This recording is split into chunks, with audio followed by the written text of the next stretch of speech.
सभी सम्मानित साथीगण, पदाधिकारीगण, अध्यक्ष महोदय, संरक्षक महोदय और जितने भी हमारे पत्रकार साथी यहाँ बैठे हैं, मेरे दिल अजीज, क्योंकि पत्रकार साथियों में जितने भी हमारे प्रेस क्लब के लोग हैं, मैंने बहुत सन्निकट से उनको अपना स्नेह प्यार अपना को दिया है और सदैव उनकी शुभकामनाएं की है। 86 वर्ष की उम्र में आज का ये अवसर गौ माता ने उपलब्ध करा दिया, क्योंकि लगातार 40 वर्षों से इस गोपाल गौशाला का संरक्षण में कर रहा हूँ।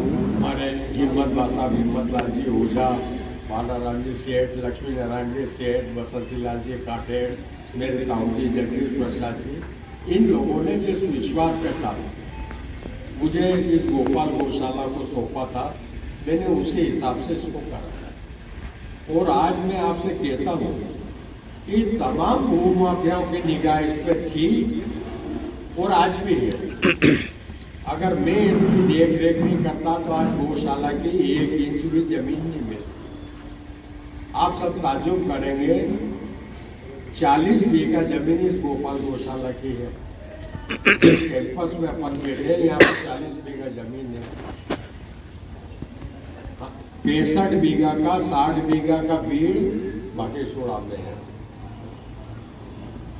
और करीब 8 बीघा जमीन गौशाला की रानी पीपलिया में है। वहाँ से जितना चारा उपज होता है उसकी रखवाली हम करते हैं और करीब करीब आप समझो कि मजदूरों को लगा के 1.5 लाख रुपया मजदूरी का लग जाता। चारा कटता, ट्रालियों से लाते और गौ माता का पूजन करते हैं। कभी भी गोपाल गौशाला में ऐसा नहीं हुआ कि गौ माता को कहीं भूखा रहना पड़ा या प्यासा रहना पड़ा। अभी आपने देखा होगा कि साल भर पहले कृष्णा जिनिंग व्यक्ति के अंदर कथा हुई थी सत्यनारायण की। उस कथा के अंदर लगभग 15,000 हमारी महिलाएं और पुरुष थे और अचानक बारिश हुई तो मैंने देखा, वीडियो पे देखा कैमरे इसमें कि एक घुटने कीचड़ के अंदर भी हमारी मातृशक्ति वहाँ बैठी रही। तब से मेरे मन में एक विचार आया कि अपन एक ऐसा शेड यहाँ पर निर्माण कर दे, 20-25 हज़ार का डोम निर्माण हो जाए, जिसके अंदर भागवत कथा हो जाए, सत्यनारायण की कथा हो जाए, धार्मिक आयोजन हो जाए और सब हो जाए। उसके लिए मैंने जगह चूज करके, हमारे पास जो जगह उधर पड़ी हुई, आपने देखा होगा मैदान से आते खुला मैदान पड़ा हुआ, उसके लिए मैंने ग्रासिम से बात करी, बॉम्बे के सुरेश जी से मैंने बात करी, महेश्वरी जो पूर्व प्रेसिडेंट थे उनसे बात करी। उन्होंने आश्वस्त किया कि हम गौशाला को सहयोग करेंगे। अभी भाई जितेंद्र रघुवंशी के माध्यम से लेसेस से मैंने आग्रह कराया, उन्होंने भी कहा कि हम सहयोग करेंगे। मैंने उनसे निवेदन किया कि अगर 20-25 हज़ार का एक डोम बन जाता, शेड बन जाता है, तो नागदा की जनता को अपने धार्मिक आयोजन के लिए प्राथमिकता मिलेगी। हम मास मेंटेनेंस के शुल्क पर पूरी नागदा की जनता को उपलब्ध करा देंगे। और वो काम पूरी गति से चल रहा था। भगवान की दया से लग रहा था कि महीने 2 महीने में वो काम हमारा पूरा हो जाएगा। इसमें पता नहीं कौन विज्ञ संतोषी लोग थे जिन्होंने उस मैदान के अंदर रात को आकर और दुर्गा माता की मूर्ति रख दी और ऊपर टीन का शेड बना दिया। जब मेरे को जानकारी लगी तो वो पड़ोस के लोगों को मैंने उनको बुलाया, 2 दिन सज्जन आए, भाई आए। मैंने उनसे रिक्वेस्ट करी कि भैया यहाँ पर हमारा बहुत बड़ा डोम बनने वाला है जिसमें भागवत कथा होगी, ये आपने बीच भूमि पे माता जी को रख दिया, इस वजह से ये काम अच्छा नहीं है। मेरी करबद्ध प्रार्थना आपसे, आप इसको हटा लो। उन्होंने कहा कि हम 2 रोज की मोहलत हमको दे दो, हम हटा लेंगे। मैंने उनसे कहा, बुधवार के रोज मेरी बात हुई, मैंने कहा गुरुवार शुक्रवार 2 रोज आपके, शनिवार हमारी तरफ से, और 3 रोज में हटा लेना, नहीं तो हम हटा लेंगे। जब उन्होंने नहीं हटाया तो चौथे रोज अपने गौशाला के कर्मचारी लोग गए, भाई चैन सिंह रघुवंशी गए, कामरेड गया और वहाँ से चद्दर वदर उठा के और मतलब ले आए और इतने में 10, 15, 20, 25 लोग बजरंग दल के उस स्थान पर आए और पता नहीं, मैं तो जानता भी नहीं हूँ बजरंग दल का कौन अध्यक्ष प्रजापति करके लोग बता रहे हैं, जिस पर सैकड़ों मुकदमे चल रहे हैं। जब वो आके और धमाल करी तो मेरे भाई चैन सिंह जी ने इन्होंने मुझसे बात करो उसकी, तो मैंने कहा भैया देखो यहाँ हमारा बहुत विस्तार का काम चल रहा है, जो योजना चल रही है वो नागदा की जनता के लिए, धर्मप्राण जनता के लिए, गरीब परिवारों के लिए है। आप 1 मिनट मेरे पास आ जाओ, अपन बैठ के चर्चा करके इसका सॉल्यूशन निकाल देंगे। मैं नहीं जानता उनको, सूरत से भी नहीं जानता, नाम भी बराबर नहीं, पता नहीं क्या सुरेश प्रजापति या क्या है, बजरंग दल के अध्यक्ष बनाते हैं। उन्होंने कहा अच्छा मैं आऊँगा, आपको गरज हो तो आप मेरे पास आ जाइए। मेरे को थोड़ा बुरा भी लगा, लेकिन सार्वजनिक जीवन में जब हम काम करते हैं और धार्मिक संस्थानों को हम चलाते हैं तो हमारा ये कर्तव्य हो जाता है कि हम उस उद्देश्य की पूर्ति के लिए समर्पण करें।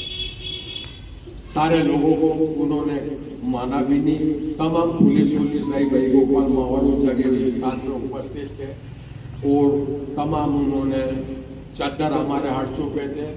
मेरे पास टीआई साहब का फोन आया कि आप चद्दर वापस लगवा दो।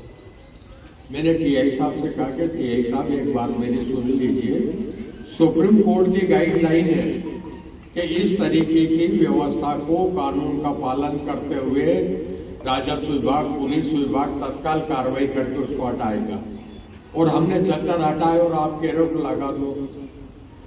उसके बाद हम लोग तो उसी में थे, रात को पता नहीं 5-50 लोग कोई आए, उन्होंने दुर्गा माता की मूर्ति थी, मैंने उनसे कहा था कि मैं इसको व्यवस्थित ले जाता हूँ गोपाल गौशाला में, सुरक्षित स्थान देख के मंदिर भी बनवा दूंगा और उसमें दुर्गा माता की स्थापना भी करा दूंगा, लेकिन वो नहीं माने मतलब। और उन्होंने तमाम हंगामा करके तमाम विरोध, सारे ऐसे असामाजिक तत्वों को बुला लिया, वो कर लिया और वहाँ पर मतलब उन्होंने दुर्गा माता के साथ शायद कालका माता की और वो भी मूर्ति रख दी, एंगल गाड़ दिए, शेड बना दिए।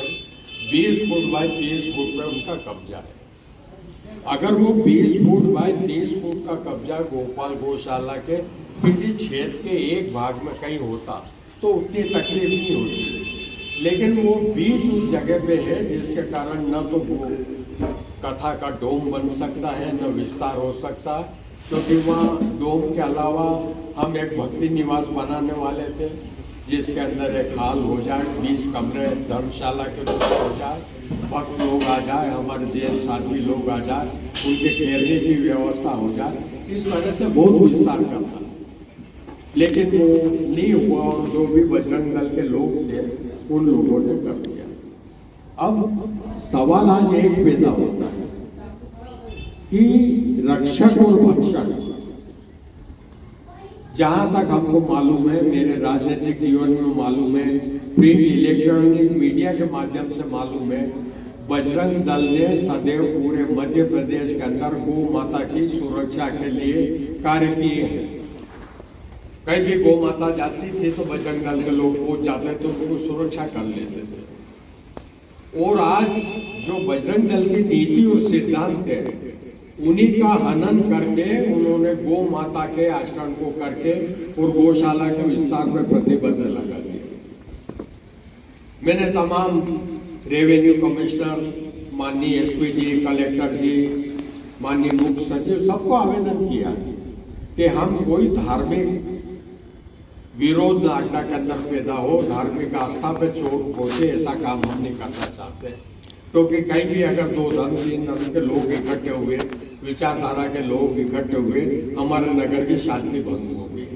और उनसे मेरा निवेदन चालू है। आज आप लोगों को भी मैंने इसीलिए बुलाया है कि मैं इस काम के लिए आपको सहयोग चाहता हूँ।